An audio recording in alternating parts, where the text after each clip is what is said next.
oyentes, queridos audientes, se han puesto a preguntar ustedes por qué ustedes y yo somos como somos, actuamos como actuamos, nos equivocamos a veces deliberadamente, a veces sin mala intención, por qué acertamos.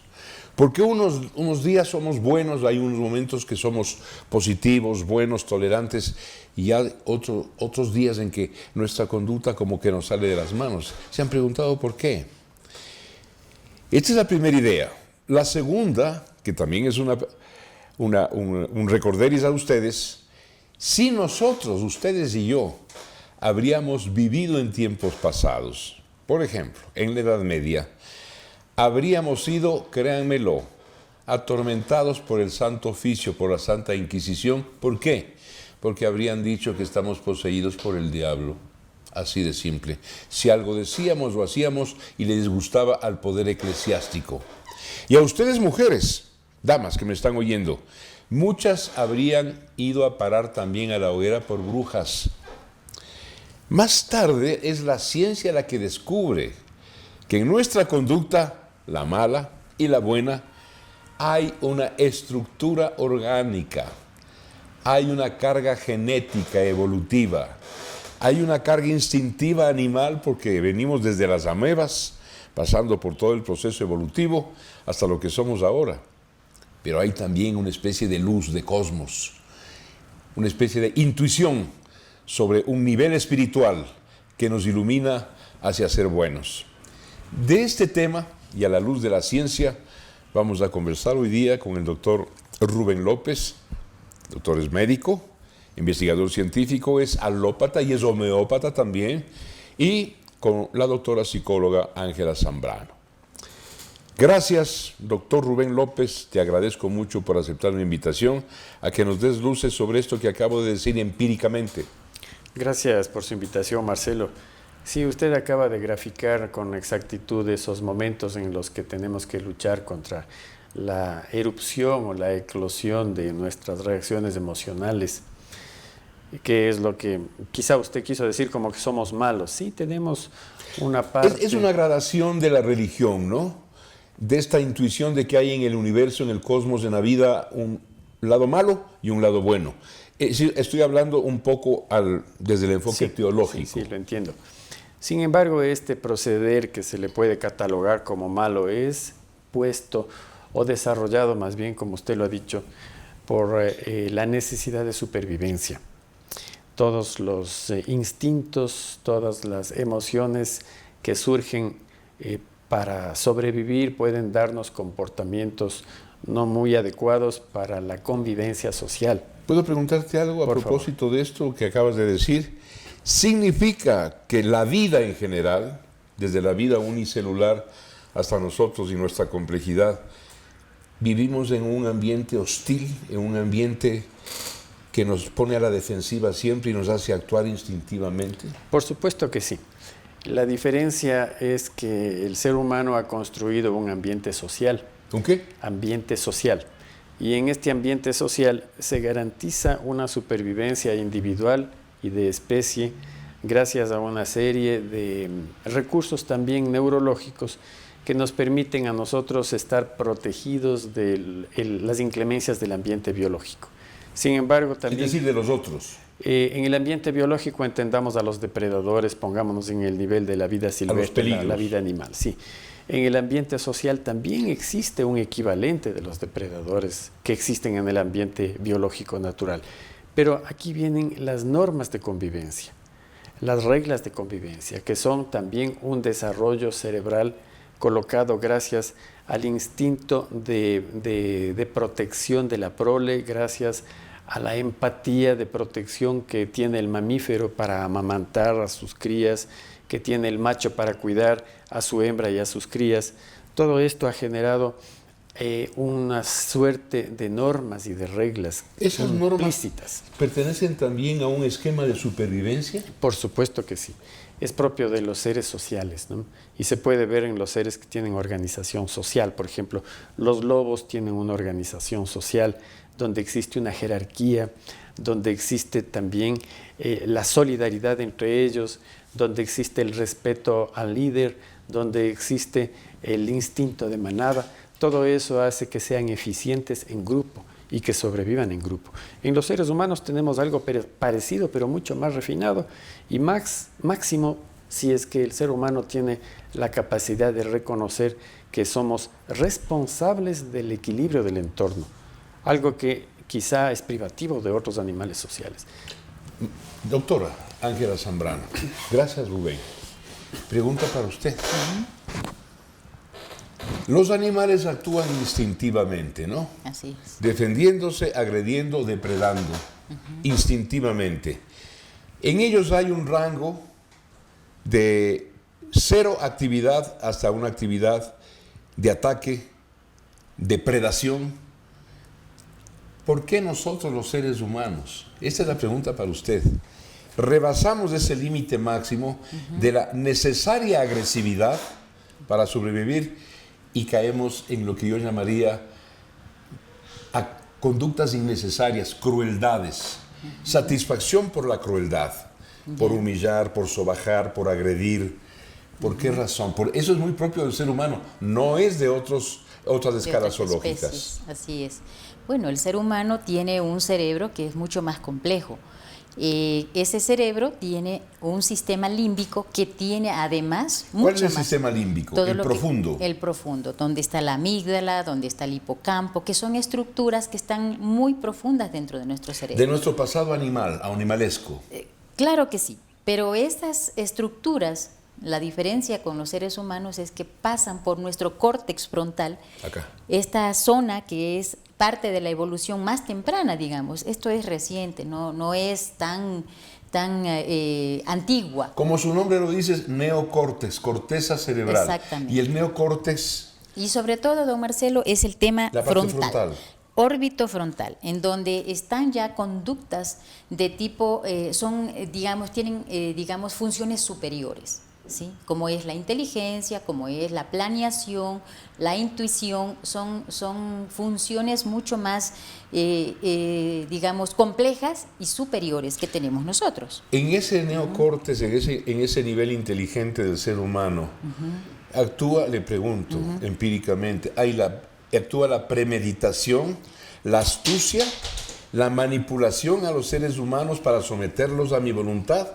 ¿Actúa eso? Por supuesto, porque hay una intencionalidad, ¿sí? Que es propia de seres más inteligentes. Hay una intención. Ahora, obviamente, el ser humano tiene la capacidad, ¿sí?, de poder modular todas esas funciones también. El córtex frontal es como el modulador de esas conductas que nos hacen también, que son propias, son más arcaicas y que seguramente disparan actitudes en donde nos vemos en peligro. Entonces se ponen a la orden de esa situación. Pero el córtex frontal lo que hace es modular y decir, no hay necesidad de expresarse de esa manera, ¿no es cierto? Esto tiene una historia. Es un mecanismo de autocontrol. Es un mecanismo de autocontrol. Ahora, esto obviamente tiene que ver mucho con nuestra forma de estar en el mundo. Es decir, nosotros somos seres humanos que provenimos de seres humanos inteligentes. Entonces, los niños, desde allí ese cerebro joven puede ser manejado de mejor manera, puede ser estimulado de mejor manera, ¿sí? Justo hablábamos con el doctor lo importante que es que los niños, que las madres, por ejemplo, las mujeres que están en proceso de gestación, sean protegidas de tal manera que esos niños... ¿Por el medio, por la familia? Por la familia, que es lo primero. ¿Por el marido? Por su esposo, por su pareja, digamos, por su pareja.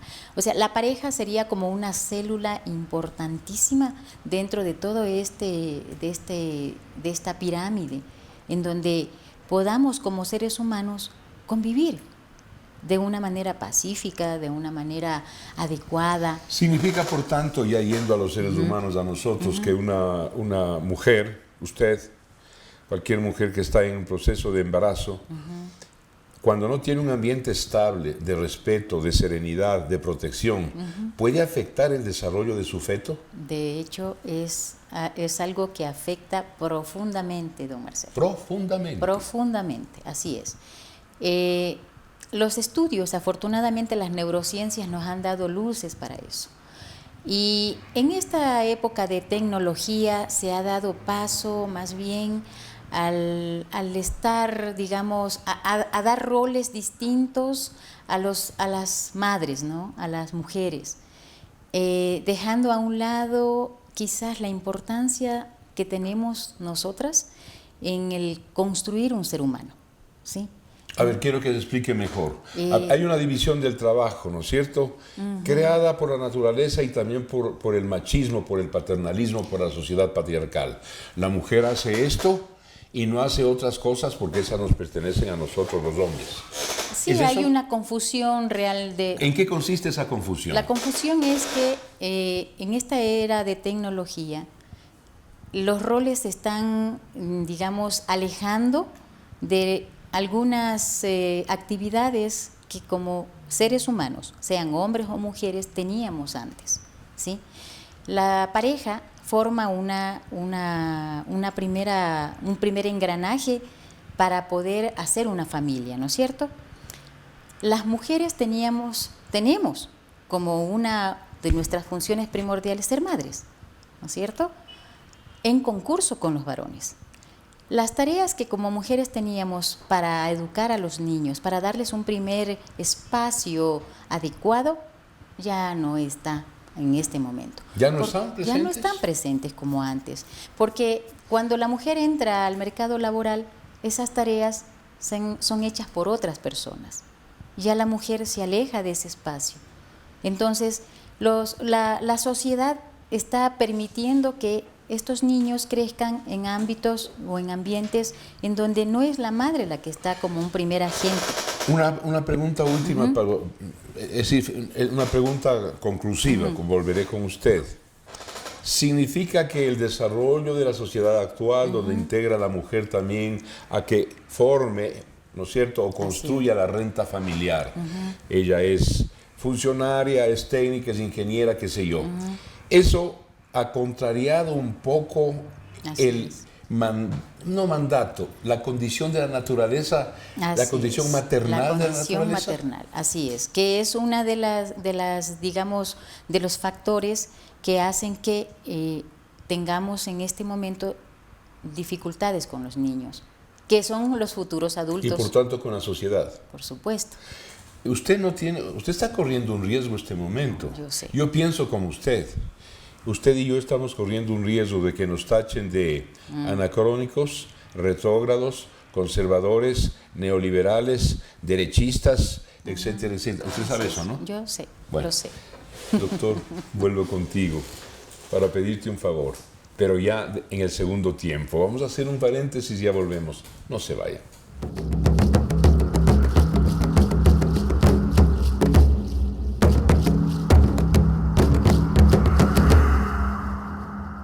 Les recuerdo a mis amigas y amigos audientes que este espacio, que se llama Diálogo Frontal No Neutral, se hace gracias al auspicio, al alto auspicio del Centro Odontológico Neurofocal de la doctora Lucy Calderón.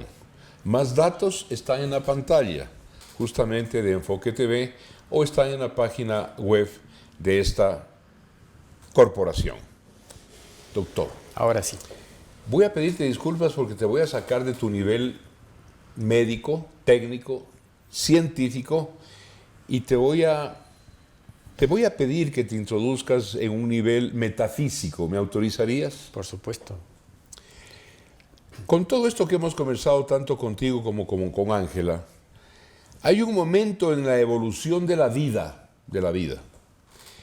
en que con el ser humano, con el neocórtex, con la corteza frontal, con la inteligencia, ¿no es cierto?, se empieza a producir una distinción, grosera al principio, pero una distinción confusa, brumosa, entre el bien y el mal, entre la moral, la ética y su contraria.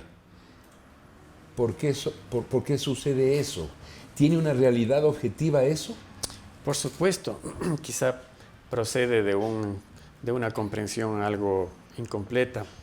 Déjeme hacerle notar que desde los inicios de la vida, todos los seres formamos parte de una totalidad, cosa que no es percibida conscientemente por muchos seres humanos y, sin embargo, los animales perciben esta unidad y respetan el ambiente.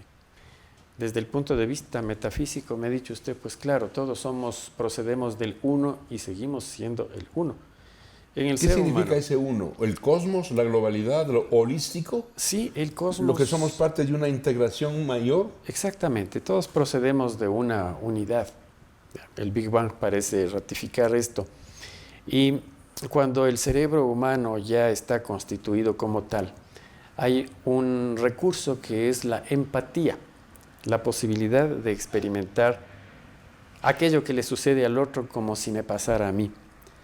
Hay ciertas zonas del cerebro que han sido descubiertas por estar vinculadas con esto, que son las zonas que portan las neuronas de espejo, que se llaman. Es decir, me preocupa, me duele lo que te pasa a ti, pero podría pasarme a mí también. Ese sentimiento de tú en mí, yo en ti, en cualquier momento, es lo que va creando, para preguntarte algo, doctor, la solidaridad. Sí, y quizá algo más.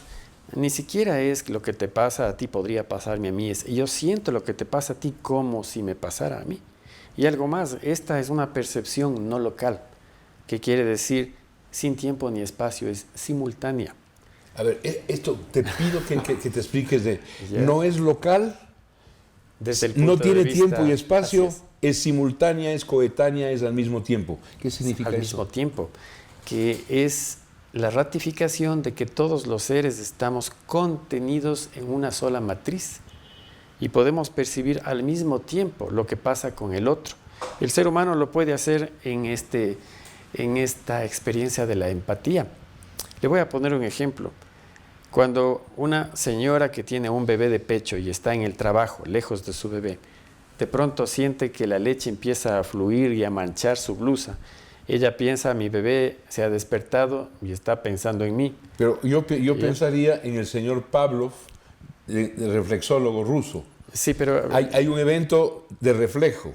Son las 10 de la mañana, a esta hora mi bebé lacta, mama, pero no está aquí, pero mi seno empieza ya a producir. Quizá no es las 10 de la mañana o es una hora un poco atípica, pero la madre llama a la casa y pregunta a la persona de cuidado si tal vez el bebé se ha despertado, y le dicen, sí, el bebé se ha despertado.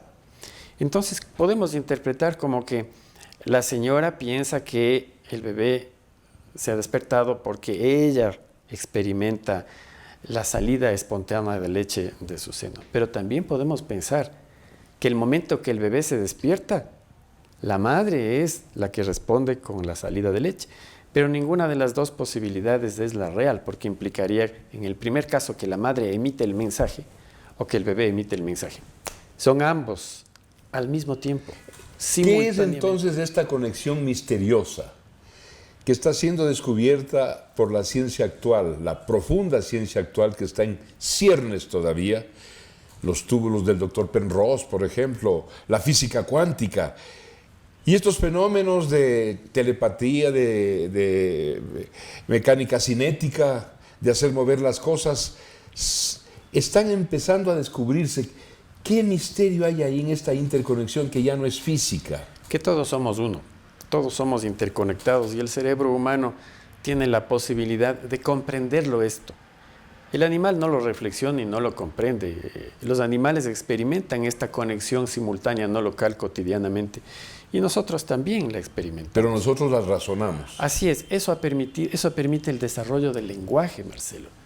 El bebé desarrolla el lenguaje por percepción telepática de las emociones maternas y las asocia al sonido, luego al fonema y luego va articulando el lenguaje. Así es la ciencia. Te voy a pedir, doctor López, que nos lo traduzcas un poquito más para la comprensión inteligente, por cierto, pero cotidiana de todos. El lenguaje se desarrolla por impulso emocional, en primer lugar. por copia empezamos a percibir auditivamente los fonemas, ¿no es cierto? Y eso se va convirtiendo de a poco en lenguaje. Un poco más atrás. A ver, habíamos dicho que la experimentación empática y simultánea de un estado emocional. Empática y simultánea, empatía. Sí, eso comienza, es al mismo tiempo. Luego se asocia con el fonema, tal vez con la percepción de un gesto. El fonema, etcétera, es lo que se escucha, ¿no? Sí, es quizá un sonido gutural primero, luego una sílaba, en fin. Un aullido, un ladrido. Así es, pero yendo al humano y retomando lo que decía Ángela, el primer nicho emocional o sensorial del bebé es esa madre que, estando en paz, estando segura y tranquila, transmite esa seguridad al niño. Y en esa seguridad es cuando el niño puede desarrollar y acoger las normas y los principios que están garantizando esa seguridad. Es decir, ¿es un prerequisito la empatía? Sí, y la seguridad. Y la seguridad. La aceptación de seguridad, dar esa seguridad. Allí se pueden acoger los principios, entendiéndose como principios aquellas normas de comportamiento que garantizan mi seguridad. Si no hay esa seguridad y esa tranquilidad, aquello de no debes hacer esto, debes hacer aquello, es algo que se tendría que acoger quizá como cuando uno aprende una lengua extranjera, algo que hay que adaptarlo. Si el bebé crece en un medio donde la madre vivió la gestación con amenazas, con maltratos, con patadas en el abdomen, o con una situación que quizá ella no quiso, porque su gestación es resultado de alguna... fortuito. Es algo fortuito, y luego su estado emocional rechaza al bebé. Entonces eso genera en el cerebro conexiones deficientes en cuanto a la percepción de la seguridad. El niño nace con la sensación de que debe enfrentarse a un mundo hostil. ¿Qué principios caben ahí? Ninguno. Y está comprobado científicamente que en estos bebés que han tenido estrés intraútero son más frecuentes posteriormente las conductas agresivas, las conductas sociopáticas, desadaptadas, las conductas desadaptadas y un pobre desarrollo de zonas del córtex orbitofrontal. Muy bien explicado, y el doctor lo dijo, se han descubierto que hay un funcionamiento de neuronas de espejo que hacen sentir tu experiencia como mía propia. Lo que te está pasando a ti, de bueno o malo, ¿no es cierto?, como que me puede pasar también a mí. Pero yo te pedí elevarte, pasarte al nivel metafísico. ¿Por qué los seres humanos actuamos por encima del rango, la franja instintiva de supervivencia, ¿no es cierto?, tanto en lo bueno como en lo malo, en el afecto a la solidaridad, y pasamos a conductas, por ejemplo, como el heroísmo, que está más allá de la obligación, o como de la maldad en sus niveles de crueldad? ¿Por qué? Eso es propio nuestro y no de los animales. Volvemos al tema de la empatía. Y si quisiéramos citar este tema de la empatía emulando o recordando las palabras del Cristo, diríamos: ama al otro como a ti mismo. Bueno, son realmente palabras de la Biblia, ¿no? Porque encuentras eso en el Antiguo Testamento. Así es. Jesús, Joshua, Cristo, simplemente las hace suyas. Así es, pero esto tiene una connotación mucho más profunda. Si no me amo a mí mismo, ¿cómo puedo amar al otro? Si tal vez me odio a mí mismo. Pero parece un contrasentido. Así es. Si me amo a mí mismo, me desarrolla egoísmo, egolatría, un aislamiento, y más bien resisto a amar a los otros. Bueno, no es el amor ególatra, no es las demostraciones narcisísticas que estuvimos viendo en los últimos 10 años o en los emplumados eventos de los últimos meses. Es una estimación del sí mismo como algo que tiene el derecho a existir y a gozar de la existencia. Es una parte de uno mismo. Es una estimación sana del uno mismo. Ese es el amor a uno mismo. Pero si hemos vivido en un nicho emocional precario, con deprivación materna, con inseguridad temprana, entonces el niño no siente ese amor, siente que tal vez es un rechazado, que quizá vino a perturbar una tranquilidad, que quizá es un no deseado. Eso causa daños en su percepción de sí mismo. Entonces ese ser no se ama a sí mismo. tiene reparos para consigo mismo. Y desde esa condición, amar al otro resulta muy difícil. La siguiente pregunta es para los dos, para el doctor médico, investigador científico Rubén López, y también para la investigadora psicóloga, tiene que ver ella con el alma humana, un poquito diferente, pero es a los dos. Esto que llamamos universo, cosmos, un orden unitario, interconectado, aunque no nos demos cuenta, que surgió hasta donde conocemos, no conocemos más atrás, con el Big Bang y sus 14.000 millones de años de evolución. Pregunta para el uno y para la otra. Son un proceso lento, muy lento, penoso, arduo, de espiritualización, de una intuición de un orden superior. Bueno, a mi turno yo acepto lo que usted está diciendo, comparto su opinión y le digo que sí, que es así. Ahora vale la pena definir desde mi punto de vista qué es espiritual, a qué se refiere lo espiritual. Y le diría que lo espiritual es la conjunción de todos los niveles de conciencia al mismo tiempo. Desde la conciencia instintiva, la conciencia emocional, la conciencia racional y la conciencia holística. Todos esos niveles simultáneamente nos dan esta conciencia amplificada de reconocernos que somos todos uno, absolutamente todos. Y que tenemos un término que es convencional, podríamos llamarlo de otra manera, que se llama espiritual. Sí, yo iría un poquito más, si me permite dar una Claro. acotación. La palabra amor, que es tan arrastrada, tan usada, tan manida, ¿no? Y que ha perdido tanto sentido. Quizá es esa conciencia amplificada que permite percibir que todos somos uno. El final de la obra magistral de Víctor Hugo, Los Miserables, que se llevaba a la pantalla cuando Jean Valjean, este ser angélico maravilloso, que comenzó como un delincuente, cuando le preguntan por qué perdona tanto, por qué tolera tanto, por qué usted es concesivo con quienes le han hecho tanto daño, y él responde subrayado y con mayúsculas: amar. La pregunta es para usted. ¿Hay un nivel espiritual que estamos descubriendo recién? El nivel espiritual ha estado siempre. ¿Ha estado siempre? Por supuesto. Pero lo estamos descubriendo. Lo que pasa es que ahora hay la tecnología como para ir, digamos así, abonando y conociendo, tomando conciencia de lo que tenemos, ¿no es cierto? Entonces, coincido con Rubén. Yo creo que cuando usted dijo que hace una división entre lo que dice Rubén desde lo científico y desde la parte Usted del investiga alma, científicamente, pero otro ámbito de la vida. El ámbito anímico todavía misterioso.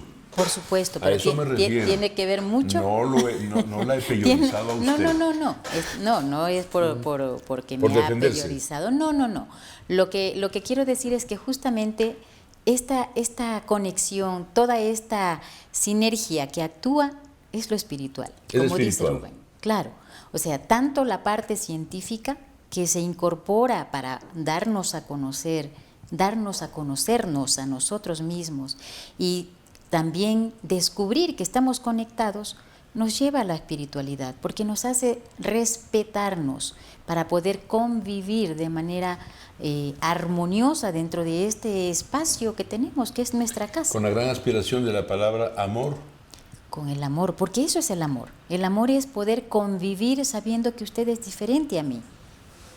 Muchas gracias, fundamentalmente a ustedes, por haber asistido a este diálogo que yo reconozco no es común. Estamos en otra cosa los seres humanos y tenemos derecho a otras cosas, al fútbol, a la salsa, a las películas, a la sensualidad. Este no es un diálogo común y corriente y eso no nos hace superiores a nadie, sino que nos hace reconocer que hemos tenido una conversación excepcional. Gracias a ustedes, a ti Rubén, Gracias y a a usted. usted Ángela. Un gusto.